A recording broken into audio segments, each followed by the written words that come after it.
devemos cuidar da salvação que nos foi dada por Deus, e o cuidado que devemos ter é preservá-la e desenvolvê-la, fazer com essa salvação se torne cada vez mais prática em nossa vida.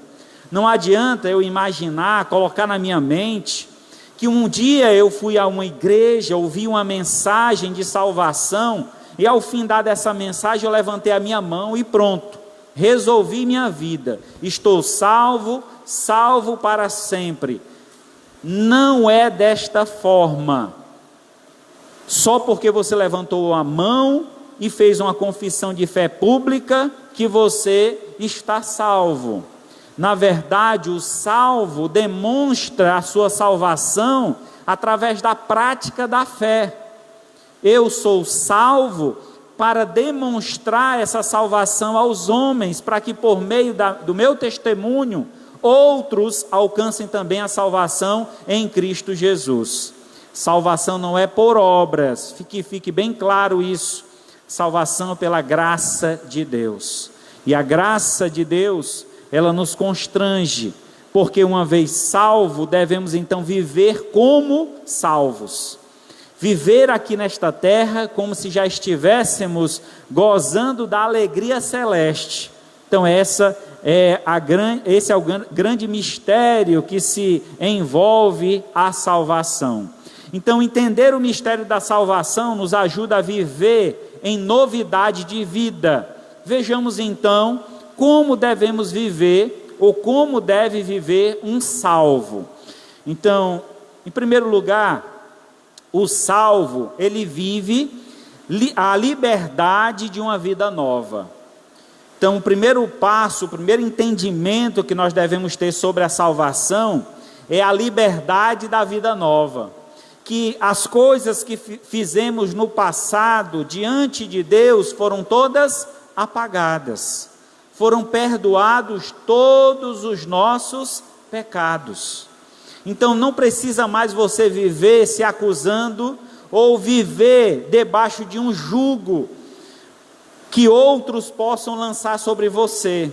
Eu já vi muita gente criticando as igrejas evangélicas. E a forma de criticar as igrejas evangélicas é justamente com esta afirmação de que a afirmação é feita a seguinte: nas igrejas evangélicas só existem é ex-ladrão, é ex-traficante, é ex-prostituta, é ex-drogado, tudo é ex. E eu digo graças a Deus por isso, porque a vida passada ficou para trás. Não há mais como julgar ou ser julgado pelas minhas práticas passadas, porque agora eu vivo uma vida nova.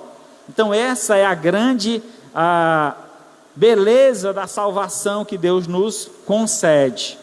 Então verso 6 ao verso 4 diz assim: o que diremos, pois? Vamos pensar aqui, Paulo está fazendo eles refletirem sobre a nova vida em Cristo. Permaneceremos no pecado para que seja a graça mais abundante?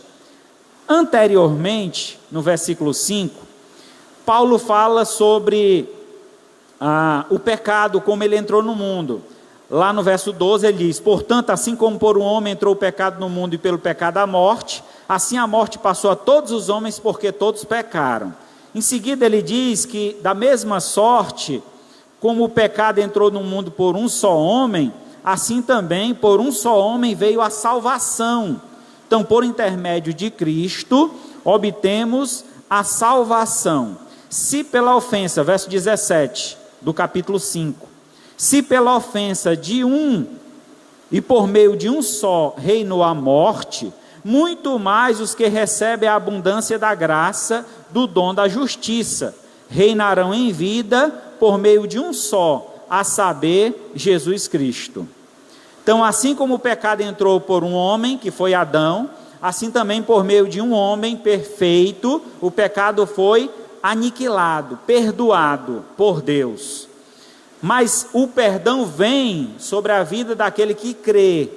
Lembrando que a expressão crer na Bíblia não é só acreditar, mas é devotar-se, é acreditar e se colocar à disposição desta fé, entendendo a importância dela para a vida prática. Então, assim, Paulo começa o capítulo 6, falando que a salvação é pela graça, por meio do sacrifício de Cristo. Entendendo então que foi o sacrifício que perdoou os nossos pecados, fica a questão: vamos continuar pecando, já que Jesus perdoa todos os pecados? Esse é o questionamento. É assim que vocês querem continuar vivendo a vida de vocês, na prática do pecado, só porque Jesus já perdoou todos os pecados? Muito pelo contrário, e é o que ele vai nos abordar aqui nesse texto, verso 2. De modo nenhum. Essa expressão aqui, de modo nenhum, ela é usada 14 vezes nas epístolas de Paulo, nas cartas de Paulo. Então, essa é a expressão idiomática mais forte em grego para rejeitar uma afirmação, e contém um sentido de indignação, de que ninguém poderia sequer pensar que a afirmação fosse verdadeira. Então, quando Paulo diz de modo nenhum, não é mais para viver na prática do pecado, uma vez que vocês foram resgatados. E como é que é para viver, Paulo? Nos diga aí. E aí ele vai afirmar: como viveremos ainda no pecado, nós que para ele morremos? Ou, porventura, ignorais que todos nós fomos batizados em Cristo Jesus? Fomos batizados na sua morte. Fomos, pois, sepultados com ele na morte pelo batismo, para que, como Cristo foi ressuscitado dentre os mortos, pela glória do Pai, assim também andemos nós em novidade de vida. Então, Paulo, ele usa aqui uma figura muito notória dentro do cristianismo, né? Ela tomou uma conotação muito forte, que é a conotação do batismo. Então, o batismo, ele é um dos mandamentos de Cristo, né? Uma das determinações que ele deixou para a igreja. E esta ordenança, na verdade é uma ordenança, essa ordenança de Cristo, ela tem uma simbologia bem profunda. E essa simbologia traz a ideia de que aquele que é batizado, ele então morre para o mundo. Lembra que a pessoa é mergulhado na água? A palavra batismo, ela vem do grego baptizo, que quer dizer mergulho. A pessoa tem que mergulhar na água, tem que afundar por completo. Então é uma palavra muito antiga, usada, por exemplo, quando embarcações naufragavam, afundavam. Então há muitos escritos antigos que é dito: o barco baptizou, quer dizer, o barco afundou. Então o batismo tem essa ideia de afundar. Vamos lá. Então, entendendo que uma vez batizado, nós afundamos na água, e ali traz a simbologia de uma morte. Nós estamos morrendo para o mundo, morrendo para o pecado. E quando ressurgimos, levantamos, traz uma outra simbologia, que é a simbologia da ressurreição de Cristo. Assim como Cristo morreu e foi sepultado, ele ressuscitou ao terceiro dia.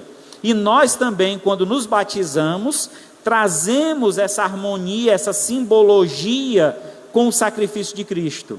Uma vez que fomos batizados, morremos para o mundo e revivemos para Deus. Então, esta prática, tomada desde o início da igreja cristã, ela tem então esse peso, uma simbologia realmente fortíssima para a natureza cristã. E então, essa simbologia, ela traz também junto de si um entendimento que nós devemos ter sobre a salvação. Estando eu salvo em Cristo Jesus, eu não devo mais viver como vivia anteriormente, na prática do pecado. pelo contrário, devo eu viver em novidade de vida, fazendo com que o velho homem seja sacrificado, morto e sepultado, e agora o novo homem que renasce com o intuito de glorificar o nome do Senhor. Veja só o que diz 2 Coríntios 2, 5, 17. 2 Coríntios 5, 17.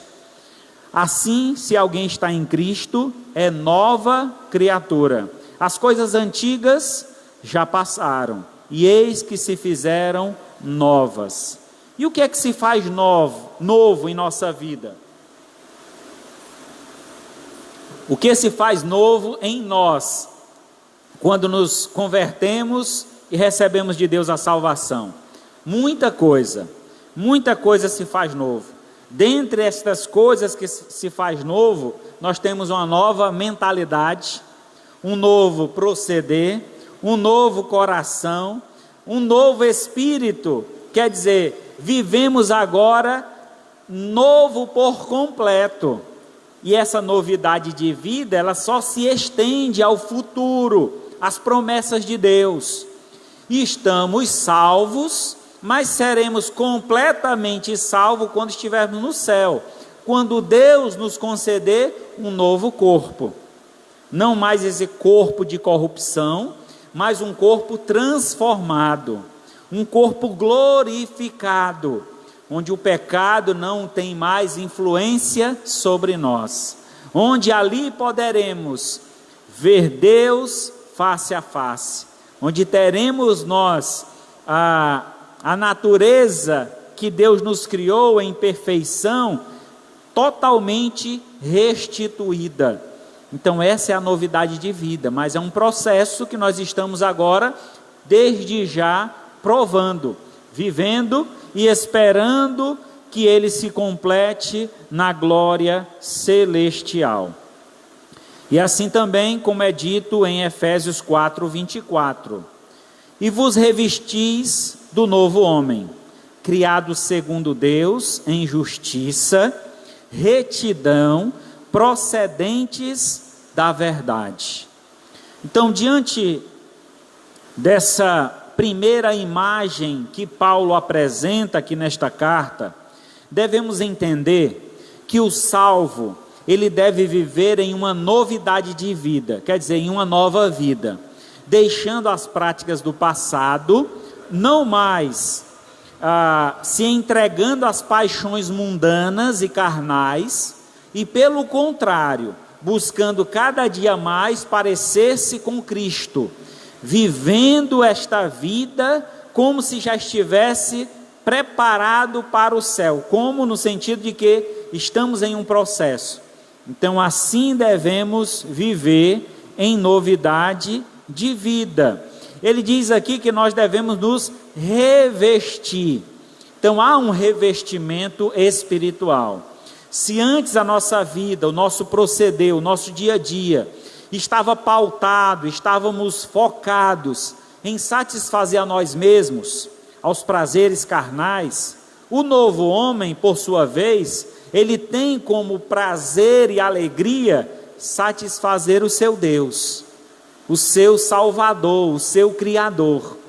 É tanto que duas expressões são usadas sempre em harmonia, sempre em união com relação a Cristo, sendo Ele o nosso Salvador e Senhor. Então, Cristo é o nosso Salvador e o nosso Senhor. Devemos nos submeter a Cristo. Devemos agora ter as nossas vidas consagradas a Deus. E a consagração é uma entrega, é uma colocação que fazemos ao Senhor, dando a nossa vida por completo diante do altar de Deus. Para simbolizar isso de uma forma prática, né? Conta-se a história que uma garotinha estava na igreja e os irmãos adorando a Deus, e chegou aquele momento do ofertório. E aí chegou, o diácono passava com uma salva, né, uma bandeja recolhendo as ofertas. E quando chegou próximo dessa garotinha, ela pediu para baixar. Aí ele entendeu que era uma criança, ele baixou. Aí disse, baixe mais um pouquinho. Ele baixou mais. Ele disse, mais. Então naquele momento, a criança expressou a verdade do que é ser salvo. É ter a vida entregue diante do altar de Deus. Senhor, minha vida não pertence mais a mim. Eu te entrego a minha vida por completo. Faz dela o que tu queres.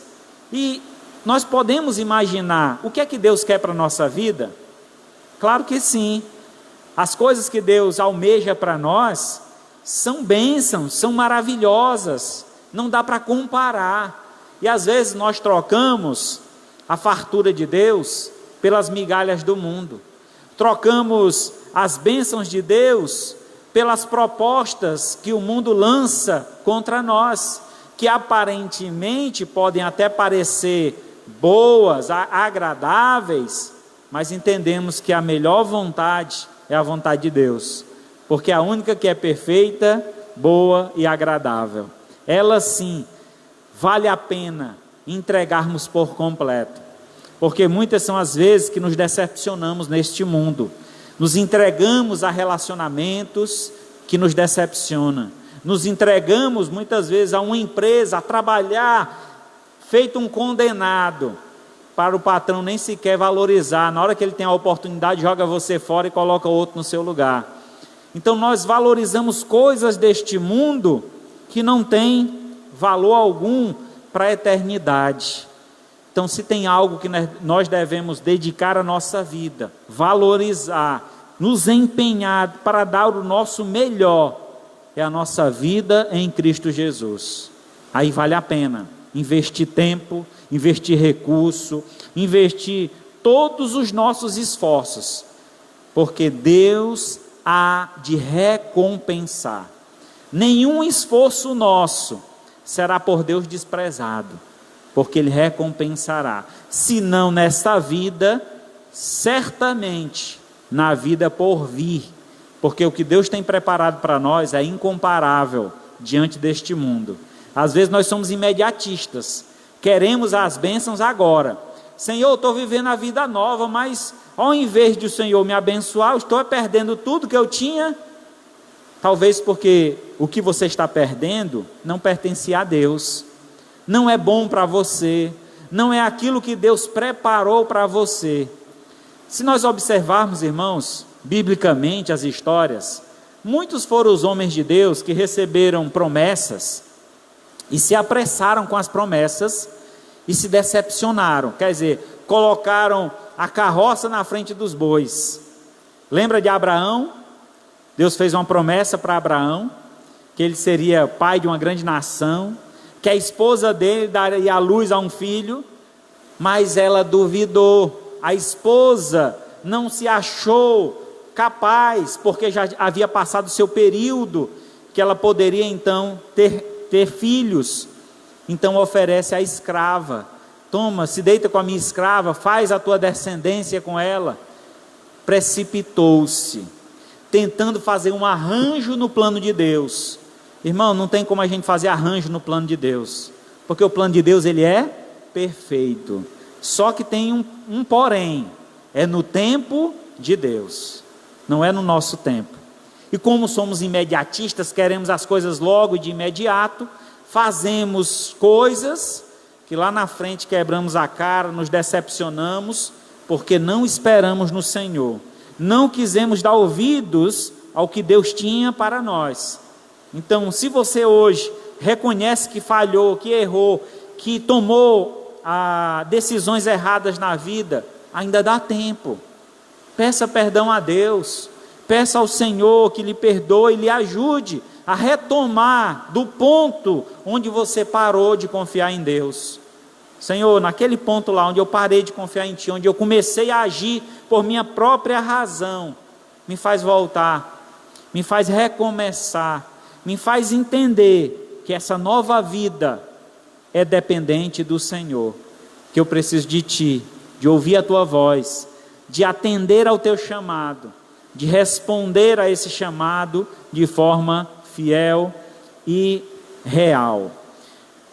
Em segundo lugar, O salvo, ele vive a liberdade de uma vida de servo. É interessante isso, né? Como é que é um servo e é livre? É justamente isso. Entendemos que um servo é alguém que escolheu servir. Ele não está ali por obrigação. Nenhum de vocês devem estar aqui no templo por obrigação. Nenhum de vocês devem fazer qualquer coisa que seja aqui na igreja por obrigação. Eu não devo contribuir por obrigação, mas eu devo fazer por prazer, por alegria, por escolha. Eu escolho servir. Essa é uma decisão de um salvo. Só um salvo pode tomar essa decisão. Sabe por quê, irmãos? É muito interessante essa lógica. Nos tempos antigos havia os escravos. Quando um senhor de escravo, ele era um homem bom, ele reconhecia que o escravo ele tinha uma vida útil. Chega um tempo que o escravo já está velho, cansado, e o senhor então assinava uma carta de alforria, dando liberdade àquele escravo para tomar rumo da vida, fazer o que ele quisesse da vida dele. Quando o senhor era bom, ele fazia isso com seus escravos em determinado tempo da vida. O escravo, se ele reconhecesse que o seu senhor era bom, então ele pedia ao seu senhor: Senhor, para onde eu irei?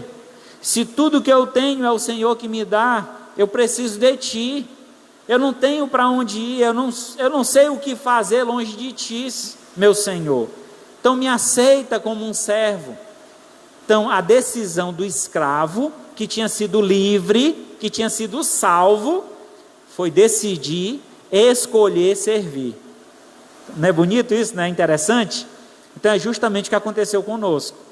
Éramos escravos do pecado, Deus nos libertou do pecado, da escravidão do pecado, nos deu liberdade. E agora, com essa liberdade que nós temos, nós devemos então reconhecer esse Senhor que foi tão bom. Rapaz, Deus foi tão bom na minha vida. Eu sendo um escravo do pecado, eu tendo uma vida depravada, eu vivendo uma vida completamente longe dos propósitos divinos. Ele me salvou. E eu serei grato a este Senhor, que daqui por diante eu servirei por toda a minha vida. Então esse realmente deve ser o coração de um salvo. Esse realmente deve ser a vida de um salvo, vivendo em servidão, servindo ao Senhor com alegria. Romanos, antes disso, versos do 5 ao 11 aqui do capítulo 6. Romanos 6, de 5 a 11. Porque se fomos unidos com Ele na semelhança da sua morte, certamente o seremos também na semelhança da ressurreição. Sabendo isso, que foi crucificado com Ele o nosso velho homem, para que o corpo do pecado seja destruído, e não sirvamos o pecado como escravos, porquanto quem morreu está justificado do pecado. Ora, se já morremos com Cristo, cremos também que também com Ele viveremos, sabedores de que, havendo Cristo ressuscitado dentre os mortos, já não morre a morte, já não tem domínio sobre ele, pois quanto a ter morrido de uma vez para sempre, morreu para o pecado, mas quanto viver, vive para Deus. Assim também vós, considerai-vos mortos para o pecado, mas vivos para Deus em Cristo Jesus. Então a ideia aqui de vivos para Deus é ter uma vida entregue diante do altar de Deus, é viver para Deus, exclusivamente. Lembra que a Bíblia diz que nós somos povo de propriedade exclusiva de Deus? Fomos separados, escolhidos, somos privilegiados. Então, devemos agir como tais. Se você se prepara, se esforça, passa num concurso, recebe aí a sua premiação, né? Entra em um cargo, digamos que você vai ser aí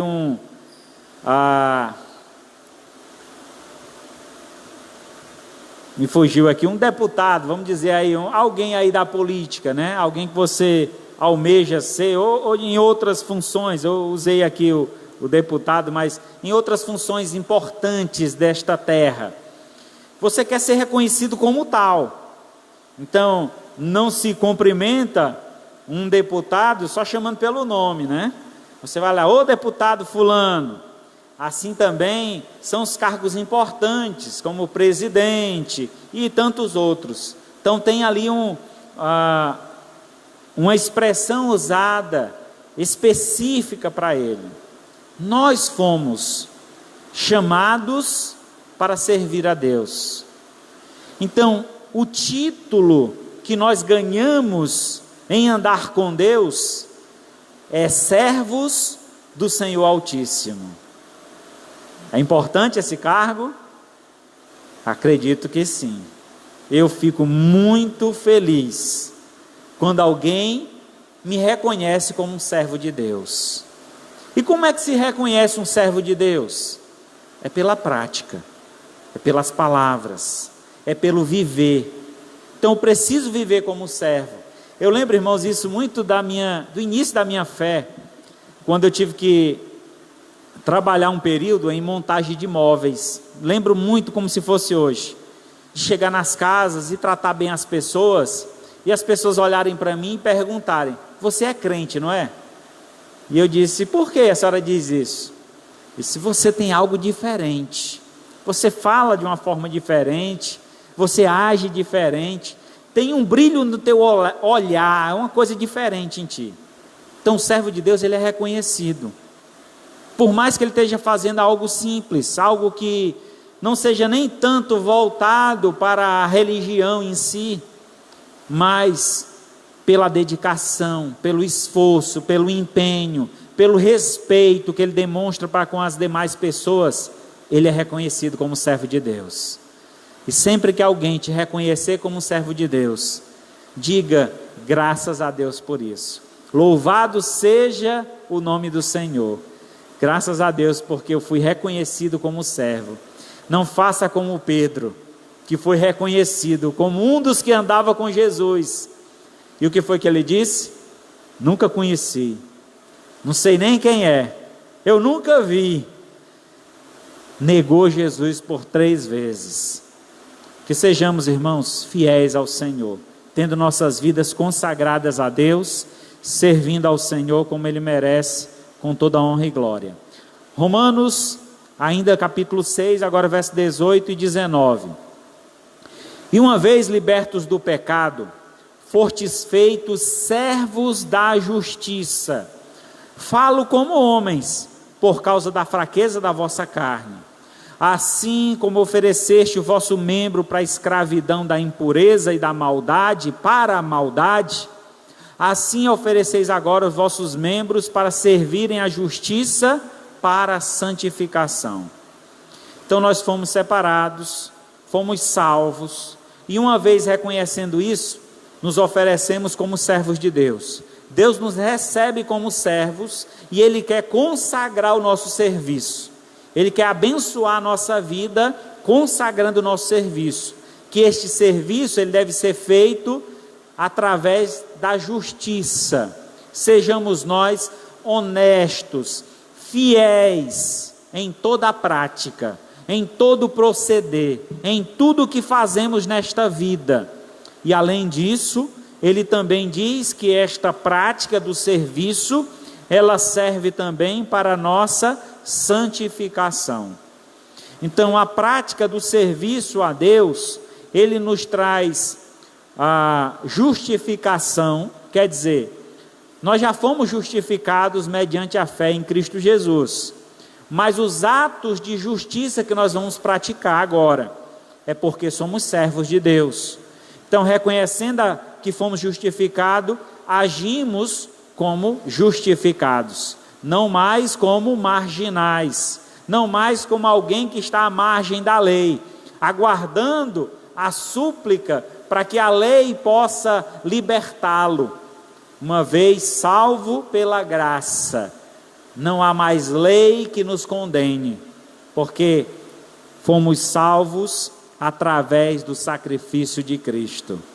Ele fez o sacrifício perfeito, Ele ofereceu a vida perfeita em nosso favor.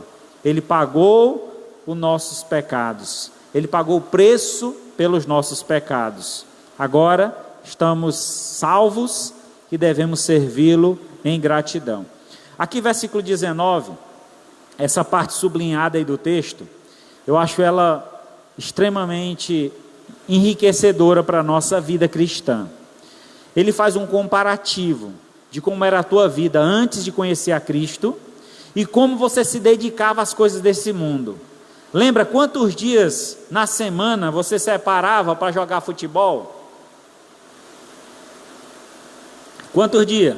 Era uma vez na semana, quando era solteiro? Tivesse racha 3 vezes por dia, você estava lá 3 vezes por dia. Se você tivesse tempo para fazer isso, você faria.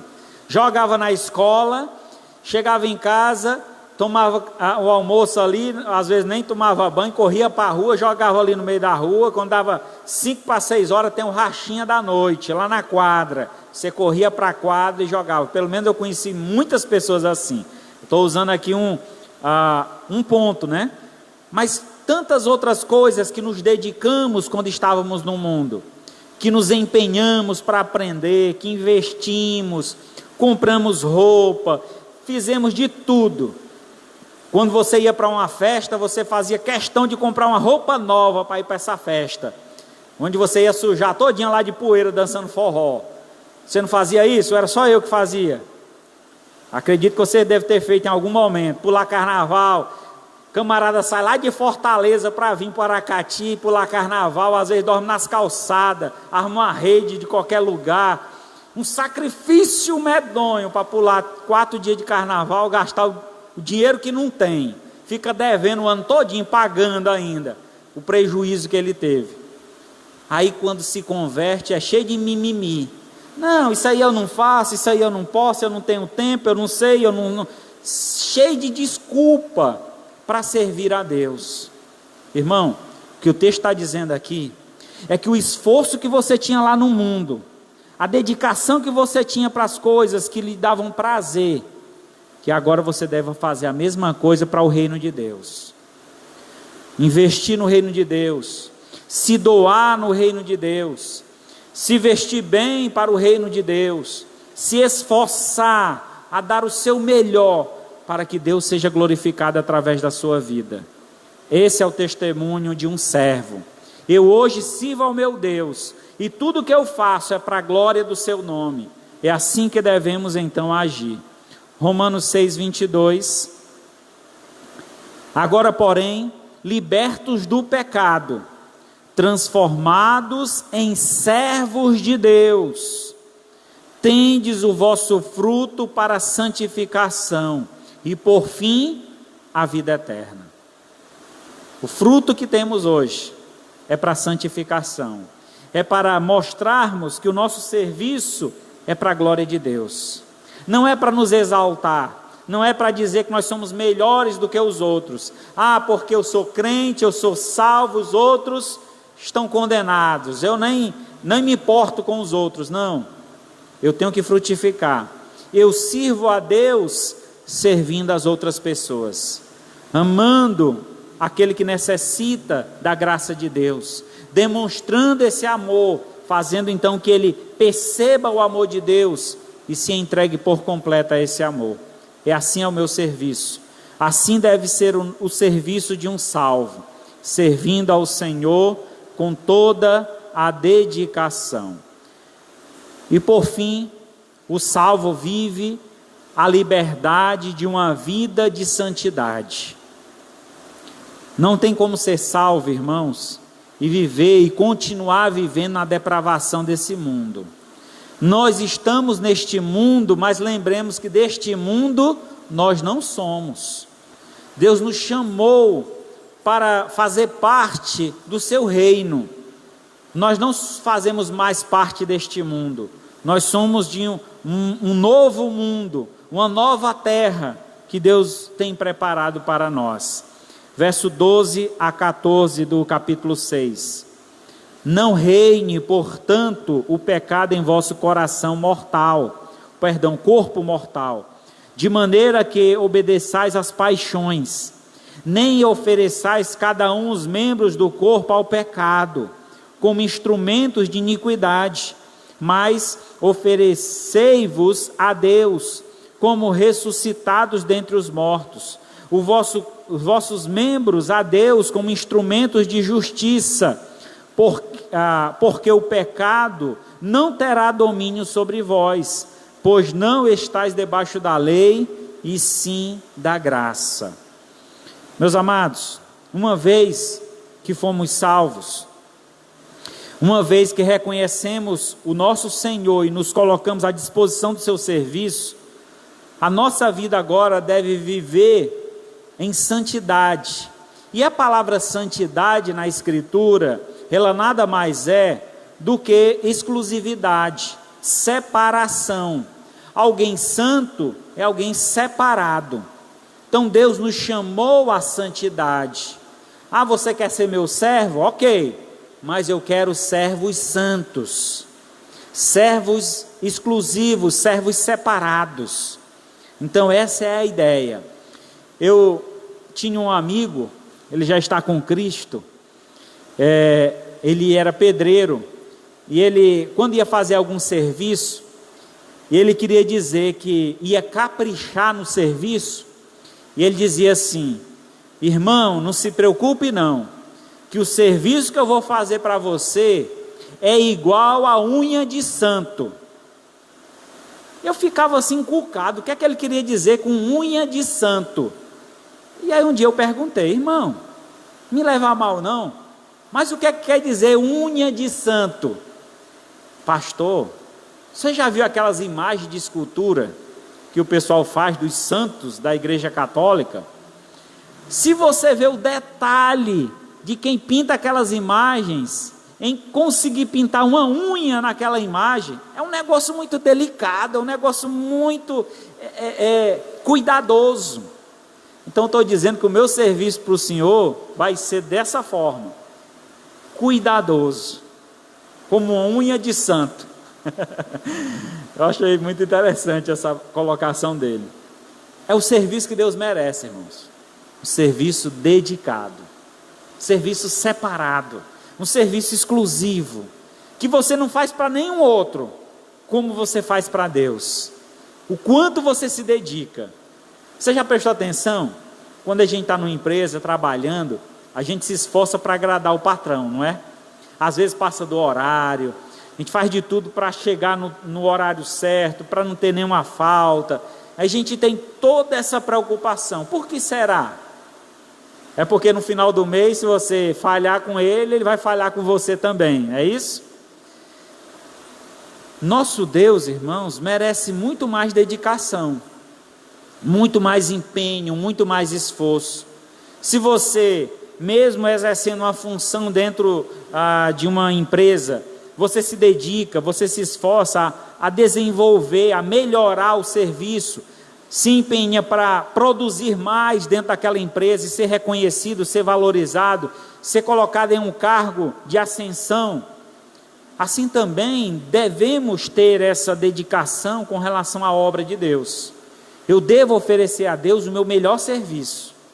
Quando eu chego aqui para adorar, eu adoro como se eu tivesse com o microfone na minha mão, mesmo sentando na última cadeira. Eu devo servir ao Senhor com todo esforço, toda dedicação, com todo esmero. Assim, Deus se agradará de nós. Porque Ele não merece menos do que isso. Deus merece o nosso melhor. E assim devemos oferecer a Deus sempre o nosso melhor. Às vezes imaginamos que o melhor é numa proporção grande, quantidade. Tem gente que se entrega por completo na igreja e deixa a família de lado. 24 horas dentro da igreja. Não estou pedindo aqui para ninguém passar 24 horas dentro da igreja. Não é esse o propósito, não é essa a visão. O que eu estou tentando transmitir para vocês aqui é de que quando vocês vierem à casa de Deus, quando vocês estiverem fazendo serviço para Deus, façam com dedicação, ofereçam o melhor, venha para a casa de Deus com o intuito de adorar a Deus, não de ser agradado, não de ouvir uma palavra que amenize ou conforte o meu ego, não, é vir aqui esperando que Deus fale o que eu preciso ouvir. Senhor, fala comigo. Quando você sentar aí, ore a Deus, Senhor, que essa palavra hoje, ela toque no meu coração, que o Senhor fale tudo o que eu preciso ouvir, e o que eu preciso mudar na minha vida. É assim que um servo deve chegar-se na presença do Senhor, é assim que devemos nós viver esta vida em santidade. 1 Coríntios capítulo 1, verso 2 diz: a igreja de Deus que está em Corinto, aos santificados em Cristo Jesus, chamados para ser santos, com todos os que em todo lugar invocam o nome do Senhor Jesus Cristo, Senhor dele e Senhor nosso. Deus então nos chama à santificação, é um chamado de Deus, não tem como resistir a esse chamado, não tem como você ser um salvo e dizer para Deus: Senhor, muito obrigado porque o Senhor me salvou, mas deixa eu viver minha vida. Se preocupa com os outros, deixa que eu viva a minha vida. Não vai dar certo, porque Deus te salvou para te santificar, para trabalhar na tua vida, para te transformar, para fazer de ti um grande homem e uma grande mulher, um grande servo de Deus. Levítico 20, verso 7, portanto, santificai-vos e sede santo, porque eu, o Senhor vosso Deus, porque eu sou o Senhor vosso Deus. Então, por que nós devemos nos santificar? Além de Deus ser santo, Ele nos manda, Ele nos ordena, portanto, santificai-vos, porque Ele é Deus, Ele é Senhor. Então nós se dedicamos a Deus, a nossa vida, se somos salvos, se escolhemos servir a Deus, então que façamos esse serviço em santificação, em exclusividade, em pureza. Concluindo então, o grande mistério da salvação é entender que eu devo viver para a glória de Deus, e Ele fará a sua glória resplandecer em nós. Gálatas capítulo 2, verso 20, logo já não sou eu quem vive, mas Cristo vive em mim, e o viver que agora eu tenho na carne, vivo pela fé no Filho de Deus, que me amou e a si mesmo se entregou por mim. Então esta é a verdadeira visão que nós devemos ter da salvação. Já não sou eu quem vive, mas Cristo vive em mim, e o viver que agora eu tenho, eu vivo pela fé no nosso Senhor e Salvador Jesus Cristo.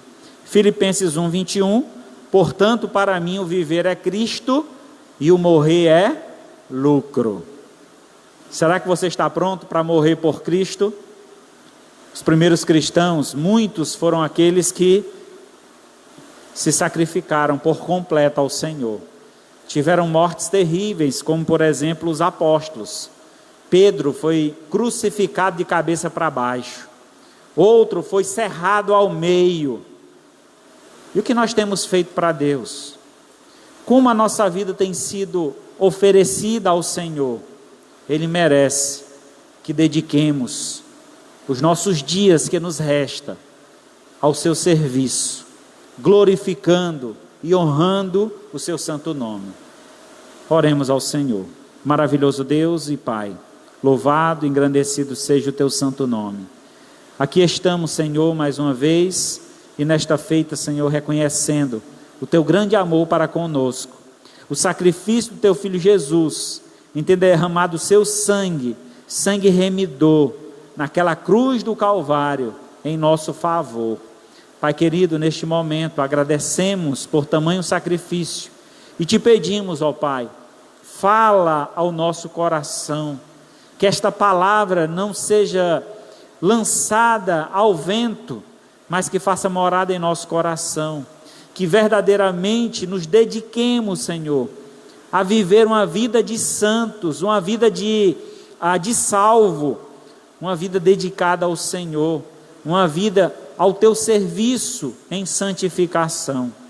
Pai querido, venha abençoar o Teu povo aqui reunido, seja presencial, seja de forma online, que o Senhor derrame da Tua graça, do Teu favor sobre cada lar, sobre cada família, sobre cada vida que nesse momento Te ouve, e que assim, ó Pai, essa palavra não volte vazia e faça morada em nossos corações, que tenhamos uma vida prática, que demonstremos que somos salvos através do nosso serviço ao Senhor, que nós não venhamos nos esconder atrás de uma máscara, nos esconder atrás de uma imagem religiosa, mas que a nossa vida seja uma constante ao Teu serviço, dedicado verdadeiramente a viver de modo digno do Teu Evangelho. Recebe aqui, ó Pai, a nossa adoração, recebe nossas vidas que consagramos em Tuas mãos. Que a graça do Senhor Jesus, o amor de Deus nosso Pai, a comunhão e a consolação do Espírito Santo de Deus, seja com todos nós, o Seu povo, hoje e para todos sempre. Pois é em nome de Jesus que eu Te peço e agradeço, ó Pai. Amém. Graças